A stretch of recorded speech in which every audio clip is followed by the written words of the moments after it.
Or AA. Well, that means a different thing. Kind of like when I say POS and my husband's like, can you just say point of sale? And you know what? Working in restaurants for so long, the People point of say sale is a POS? POS. Okay. I mean, it never works. Causes me a headache.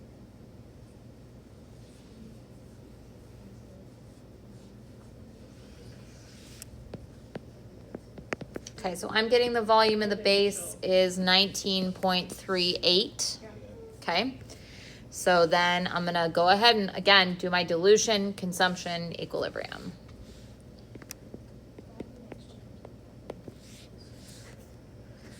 Okay, I guess I better write my equation in there too. Me too. I do. I really like. Were you able to pull in like horseradish after I was talking about like wasabi?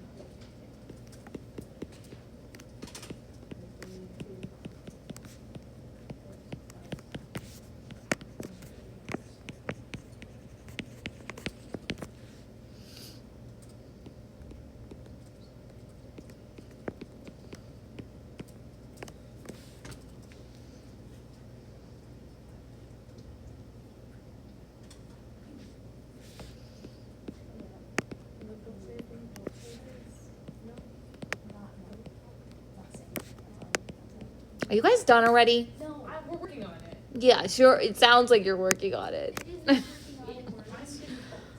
Oh. I think I should put anything else through the board because I got stuck again.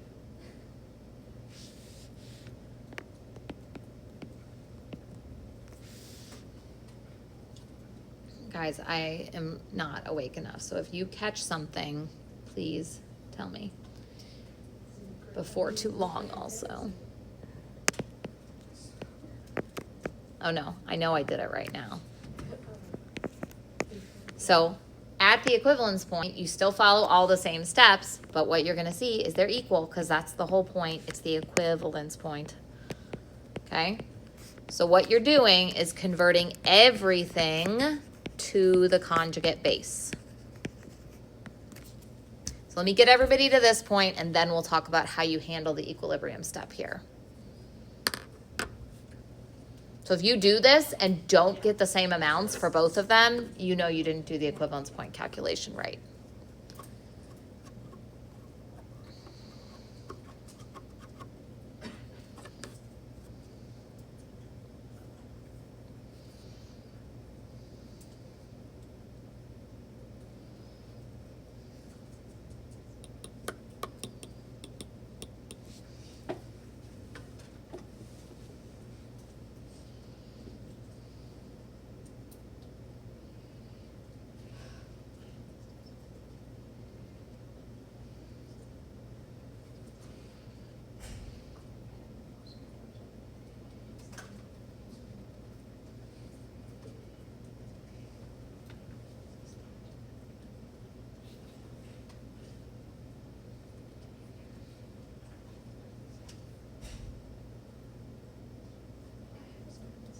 Yeah.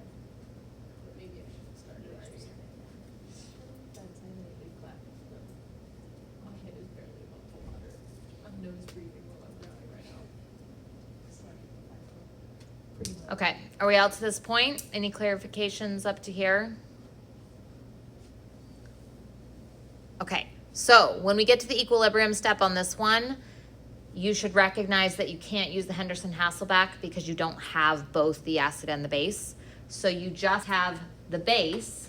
So you're going to do a KB ice table with the base because that's all you can do. There's no other equilibrium that you could do because you don't have both compounds. So this is good practice because, again, this is a chapter 17 calculation, but it just may be a little bit rusty because we haven't done it for a while. Okay, so everything's the exact same as what we did when we did one for Ka.